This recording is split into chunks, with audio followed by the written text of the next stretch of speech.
Welcome to the Deep Dive, the show that cuts through the noise and gets straight to the insights. Glad to be here. Today, we're taking a deep plunge into a market that's, well, quietly reshaping the future of work.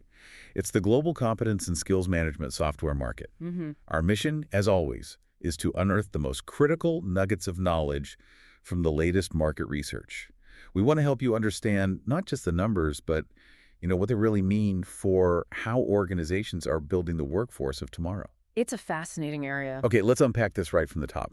We're talking about a significant force here. Globally, in 2021, the sales revenue for this market, it stood at a substantial $1,297.03 million. Yeah, over 1.2 billion. That's a massive amount of capital flowing into understanding and developing human capabilities. And what's truly fascinating here isn't just the dollar figure, it's why this market is seeing such explosive growth. Right. This isn't just about old school HR databases. Yeah. Not anymore. We're talking about dynamic platforms that are becoming absolutely central to digital workforce estimate, sophisticated talent analytics, and enterprise-wide learning strategies. Okay. Think about it. In this digital-first, AI-driven economy we're in, the need for precise skills intelligence and agile competency mapping tools isn't just accelerating, it's foundational. Foundational. Yeah. Companies can't simply guess anymore what skills they have or what they'll need next. They demand data-driven clarity to stay competitive, to adapt quickly. And when we talk about acceleration, the projections, they're really eye-opening. Yeah. From that 2021 baseline, this market is set to, practically sprint. It's rocketing to $1,933.75 million by 2025. Just a couple of years. Exactly. But here's where it really hits home. By 2033, it's projected to reach a staggering $4,298.32 million. Wow. It's nearly triple in just over a decade. That kind of growth is huge. It really is. And this consistent expansion, it's reflected in a robust compound annual growth rate, or CAGR, of 10.5%. Right. It tells us this isn't just a flash in the pan, It's a fundamental shift. The sustained trend. Okay, so now we've looked at the global picture. Let's maybe drill down into where this growth is happening, because the regional dynamics tell a really compelling story. Definitely. Let's start with North America. This region was a major player right from the outset, holding $456.56 million of the market back in 2021. A big slice. And its trajectory is incredibly strong, projected to reach $1,448.53 million by 2033. That maintains a solid 10.1% CAGR. So what stands out to you about North America's role in this space? Well, within North America, the United States, as you'd probably expect, it remains the dominant force. Sure. It accounted for a massive $378.94 million in 2021. And that figure is set to climb significantly to $1,167.52 million by 2033. That's a steady 9.83% CAGR. Still very strong. Very strong. But here's an interesting little nuance. Canada's actually showing even stronger momentum. Oh, interesting. Yeah. It's increasing from $63.01 million in 2021 to a projected $241.91 million by 2033. That gives it a notably higher CAGR of 11.86%. Wow. Okay. Any thoughts on why Canada's accelerating faster? It could suggest, particularly aggressive adoption, maybe a more rapidly evolving digital economy there, relatively speaking. Hard to say for sure, but the number is significant. Yeah. And then Mexico, a smaller contributor at $14.61 million in 2021, it's also growing steadily, reaching $39.11 million by 2033 with an 8.21% CAGR. Okay, so strong growth across North America, but Canada's really popping. That's right. So from the Western Hemisphere, let's shift our focus across the Atlantic, Europe. This market presents a similarly healthy expansion. It stood at $370.95 million in 2021 and projected to expand to $1,160.55 million by 2033. That reflects a very solid 9.97% CAGR, almost matching North America. Very close, yeah. So are there any particular European nations leading the charge here or maybe exhibiting unique trends? Yeah, when we break down Europe, we see a pretty diverse landscape of growth. Okay. The UK's market, for instance, it rose from $48.97 million in 2021 to a projected $140.66 million by 2033. That's a 9.2% CAGR. Okay. Germany follows pretty closely, moving from $69.74 million to $213.54 million Great. by 2033. That's a 9.77% CAGR. Right. France recorded $54.16 million in 2021, and that'll reach about $172.92 million by 2033, showing a 10.16% CAGR, so slightly ahead of the regional average there. Interesting. And Italy is demonstrating even stronger momentum. It's growing from $38.58 million in 2021 to $124.82 million by 2033. That's an impressive 11.07% CAGR. Higher again. Yeah. And there are other notable markets too. Spain, $27.82 million in 2021, rising to $96.33 million by 2033, a 10.90% CAGR. Okay. Sweden's growing from $23.74 million to $69.63 million. Switzerland increasing from $25.23 million to $81.24 million. Right. And, broadly, we see consistent growth across places like Denmark, Luxembourg, and the rest of Europe category.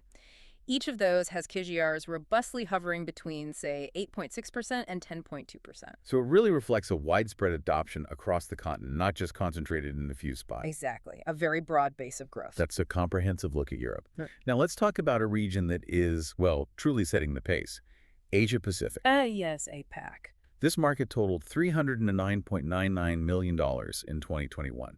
And it's expected to surge to an incredible $1,124.01 million by 2033. Huge jump. Huge jump, and boasting the highest regional CGR of all, a remarkable 11.33%.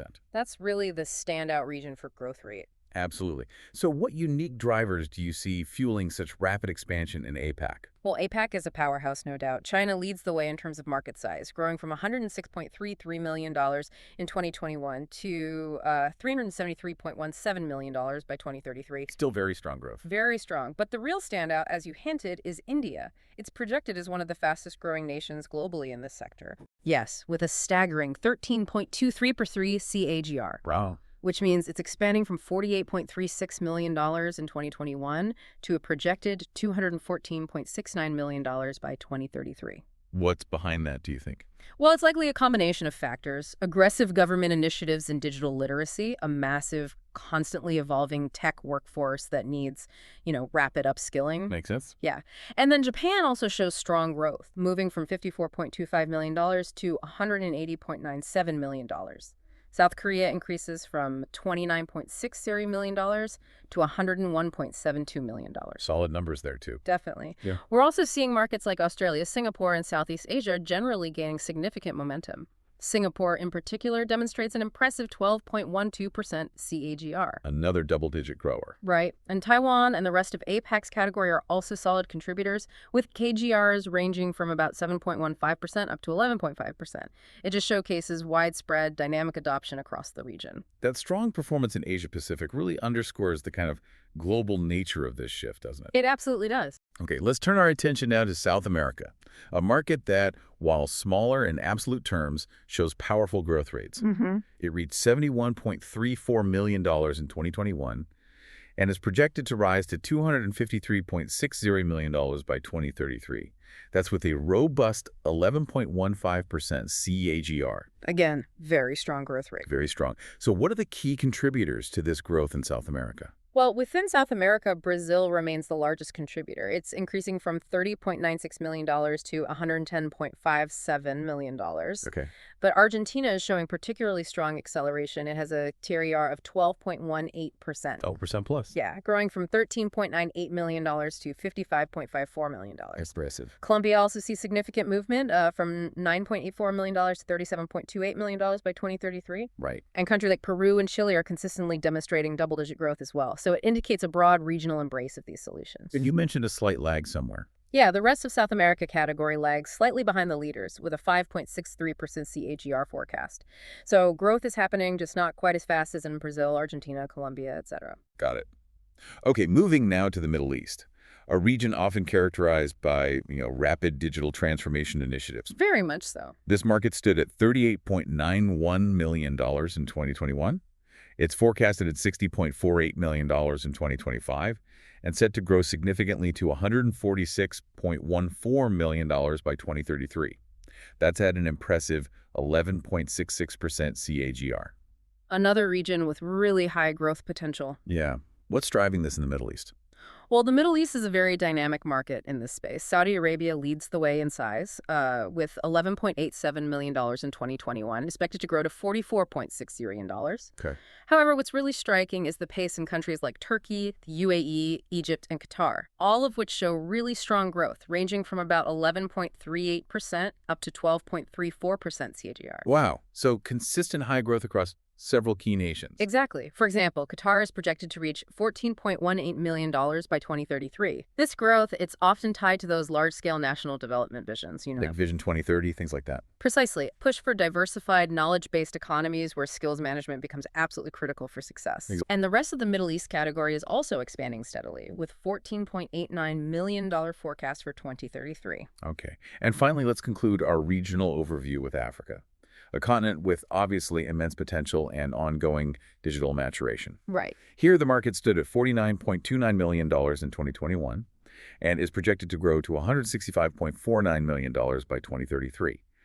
That records a respectable CAGR of 10.45%. Still double digits, which is significant. Definitely. So how is the skills management software market evolving across Africa? Well, looking at the African market, Nigeria is clearly the leading market currently. It's growing from $21.19 million in 2021 to $68.35 million in 2033. Okay. South Africa also shows significant expansion, increasing from $18.58 million to $65.88 million. So those two are the major players. Neck and neck almost by 2033. Pretty close, yeah. And the rest of Africa category contributes about $31.26 million by 2033 at a 10.23% CAGR. So while the overall market sizes are smaller compared to, say, North America or Asia, these consistent double-digit growth rates, they really indicate a growing awareness and investment in human capital development, especially as, digital literacy and connectivity continue to improve across the continent. That's a great point. It signals a rising tide. Exactly. So we've covered the globe. What does all this data from every corner, what does it really mean for us? I mean, the overarching trend seems crystal clear, doesn't it? It does. The global competence and skills management software market is on an accelerated, sustained growth trajectory. This isn't just about, incremental shifts in spending. It feels like a fundamental transformation in how businesses operate and strategize about their most valuable asset, their people. Yeah, absolutely. And if we connect this to the bigger picture, it tells us this growth is being fueled by an increasing, almost universal demand for structured skill development, for sophisticated talent analytics, and for pervasive digital upskilling. And that's happening across every major region of the world. Right. From North America's established landscape to the explosive expansion we saw in Asia Pacific, South America, the Middle East. Every region is demonstrating a deepening reliance on these dynamic digital tools. Tools to do what? To assess, develop, and strategically deploy their workforce competencies. It's about knowing what you have, knowing what you need, and bridging that gap effectively. Okay. So this powerful upward trend, it really highlights a global shift toward proactive, data-driven human capital management, moving beyond just, reactive hiring. Filling seats. Exactly. Moving towards strategic internal development, especially in this age of rapid automation and AI. And this, it raises an important question for everyone listening. Right. So given this undeniable global shift towards prioritizing and digitalizing skills management, what might be the implications for your own career development? Or maybe for how the businesses you interact with will approach upskilling and talent strategy in the coming decade. Mm-hmm. What stands out to you about these numbers we've discussed? And maybe how might you leverage this insight? Something to chew on, I think, as you navigate the future of work. Welcome to the Deep Dive. We're all about plunging into complex topics to, really give you the insights you need to be truly well-informed. Glad to be here. Today, our Deep Dive is taking us into, a really fascinating corner of the business world, the global competence and skills management software market. It's definitely a hot topic. Right. So our mission today is to unpack what's driving its growth, look at the hurdles it's facing, and maybe explore some of the innovative trends shaping its future. And ultimately, what it all means for how companies develop talent. Exactly. And not just companies, but for you listening as an individual navigating your own career in this, let's face it, rapidly changing world. Mm-hmm. So maybe let's start right at the beginning. For anyone not fully familiar, what exactly is competence and skills management software? Sure. So at its core, you can think of it as a kind of digital ecosystem. It's software designed to help organizations First, identify the skills that people actually have. Okay, Then, measure those skills against what the business strategically needs, and finally, actively work to, well, elevate those capabilities. so it's like a blueprint of the workforce's skills. Exactly. A comprehensive digital blueprint of an organization's human capital, you could say. Okay, let's unpack this then. We're definitely seeing some significant sustained growth in this market. What's really fueling that? Beyond the obvious, what are the maybe unseen forces pushing this adoption forward right now? Well, one huge factor, you really can't ignore it, is just the sheer pace of digital transformation everywhere. Uh-huh. Companies aren't just looking for, another tool. They need systemic solutions. And these platforms, they're becoming crucial for embedding a real culture of perpetual learning. Perpetual learning, meaning constant upskilling. Pretty much. Turning every employee into someone who's constantly adapting.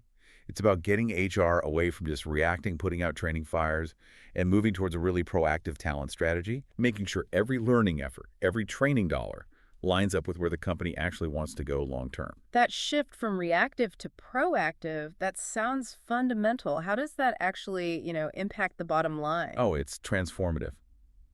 And that connects to another major driver, this big pivot towards genuinely data-driven HR decisions. Right. Analytics and HR, we hear that a lot. We do. Hmm. But these systems provide this incredibly holistic view of workforce capabilities. Not just who's good at what, but the whole picture. Which lets you do what exactly? Well, it makes it much easier to spot internal talent for promotions, for example, Hmm. or figure out precisely who needs reskilling for a new role or project. Got it. And maybe most critically, it helps measure the actual concrete return on investment from training programs. Is this stuff actually working? So you can actually see the ROI on training. Yes. And if you connect that to the bigger picture, well, it leads to smarter workforce planning, definitely improved productivity, and just much better alignment between your people and your overall business goals. That makes a lot of sense for, general business strategy. But are there specific industries where this kind of software isn't just a nice to have, but it's absolutely essential, like non-negotiable? Yeah, that's a really important point, especially around compliance and risk. Mm-hmm. Think about highly regulated sectors. Healthcare, obviously. Yeah. Aerospace. Manufacturing. Places where, frankly, a single skill gap or error could have catastrophic consequences. High stakes, definitely. Exactly. For them, these platforms are critical. Yeah. They ensure employees don't just meet the required regulatory benchmarks, but that you can prove they meet them and often exceed them. Okay, so it's about documentation and proof, too. Absolutely. Tracking certifications automatically, sending out alerts for renewals, proactively mitigating the risks of skill-based mistakes before they happen. And the benefit there is? It's clear. Vastly reduced liability for the company. And, just as importantly, boosted accountability for everyone in those safety-sensitive roles. So the why seems pretty clear then. It's this powerful mix of digital transformation needs, the hunger for data, and strict regulatory requirements. That sums it up pretty well. But like any market that's evolving this quickly, the path isn't always smooth, is it? What are some of the key roadblocks? What's preventing even faster adoption? Oh, definitely. There are hurdles. One of the most persistent ones, honestly, is integrating these modern solutions with existing, often older legacy HR infrastructure. Ah, the old systems problem. Exactly. I mean, imagine trying to bolt a cutting-edge jet engine onto a Model T Ford. That's kind of the situation some companies face. Right. It's not just time-consuming. It's often incredibly costly. You usually need custom APIs. Those are the connectors, right? Letting software talk. Yeah, application programming interfaces. Yeah. Or you need middleware, which is like a translation layer between the old and new systems. Yeah. All of that work, it delays the return on investment and adds significantly to the IT department's workload and budget. Wow. So sometimes the biggest hurdle isn't even the new tech itself, but the kind of digital baggage companies are carrying. That's fascinating. It's a major bottleneck for sure. Okay, so that's the technical side. What about the human element? How do employees actually react to having their skills monitored like this? That's a really crucial piece of the puzzle. Yeah. And sometimes, employees can see these tools as intrusive, maybe even punitive, like Big Brother watching. I can see that. So if companies don't communicate clearly, transparently, about the developmental intent that these tools are here to help people grow, find opportunities, not just police them, then adoption rates can really stall. And that means? It means the training recommendations aren't as effective, the performance feedback doesn't land right. It all comes down to building trust around how this data is used. Trust. Okay, and what about the size of the company? We often hear about big enterprises adopting these complex systems, or smaller businesses, SMEs, jumping on board too. That's often a very different story. Limited uptake in small and medium-sized enterprises is still a pretty significant challenge in the market. Why is that? It often boils down to, well, lack of budget, frankly, Hmm. and often a lack of specialized HR teams who can even manage such a system. So they stick with? Many SMEs still rely on manual processes, Mm. spreadsheets, maybe simple databases, which might seem cheaper up front, But but it really hampers their ability to compete effectively when it comes to talent development, workforce planning, agility. They're losing out on the strategic benefits the bigger players are getting. right. So, despite those hurdles, the legacy tech, the human factor, the SME gap, there's definitely this wave of innovation happening, trends that are really reshaping the future here. Absolutely. There's some really exciting stuff You emerging. have AI, artificial intelligence for skill mapping and recommendations. Right. What's the real power there? Is it just faster or something more? It's much more than faster. The real power is in prediction and personalization.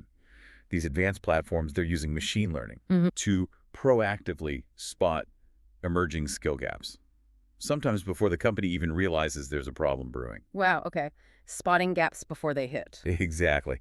And then they can suggest really tailored, specific training programs for individual employees, even predict future workforce needs based on analyzing huge amounts of industry trend data. So it's moving beyond just managing current skills to actually predicting future ones. Precisely. It's transforming HR from being reactive to being, well, a kind of predictive intelligence engine for talent, building competencies proactively, not just playing catch-up. That feels like a really significant shift Mm. from HR as firefighter to HR as maybe strategic predictor. That's a great way to put it. And complementing that, another really powerful trend is the deeper integration we're seeing between these competence platforms and learning management systems, the LMS. LMS, right, where all the online courses usually live. Exactly. So when you link these two systems tightly, You get what? A smoother process? you get a truly seamless experience. Imagine you finish a skill assessment, it identifies a gap, and boom, you're immediately directed to the right course or learning module within the LMS to close that gap. Oh, okay. So it connects the what's needed directly to the how to learn it. Perfectly put. It links the evaluation directly to specific training content. And that drives much deeper engagement, it helps reinforce what people learn, and ultimately it builds a more empowered workforce. People see the direct line between assessment, learning, and their own career growth. Okay, that makes a lot of sense. And linking all this tech to how we actually work now, we're seeing a lot more remote and hybrid work. How do these tools fit in there? They're becoming absolutely vital in that context. How so? Well, businesses with distributed teams, they're leaning heavily on these digital solutions. How else do you consistently assess skills when people are everywhere? How do you onboard new hires virtually and get them up to speed? Right, you need digital tools for that consistency. Exactly. These platforms allow for real-time assessments, digital coaching, tracking progress, ensuring that performance and capabilities stay consistent, even when your team is spread across different cities or even countries. It's the digital connective tissue for a dispersed workforce. So, pulling this all together, what does this really mean for you, our listener? It seems pretty clear this market competence and skills management software, it's becoming indispensable, really, across all sorts of industries. Definitely. It's fueled by those strong drivers we talked about: digital needs, data, compliance, plus all this tech innovation and just the way work itself is changing. Hmm. In essence, you can say this whole sector is right at the heart of how companies are trying to not just manage, but genuinely future-proof their most valuable asset, Which is their people. their people. All right. Exactly. So maybe the final thought for everyone listening is this. As organizations increasingly use these sophisticated tools to map, manage, and even predict the skills they'll need tomorrow, how might you, as an individual, start proactively engaging with these ideas? How can you better understand your own skill gaps, guide your own personal development journey, and really take steps to future-proof your own career path in the years ahead? That's definitely something worth pondering. Indeed. That wraps up our deep dive for today. Thanks for joining us.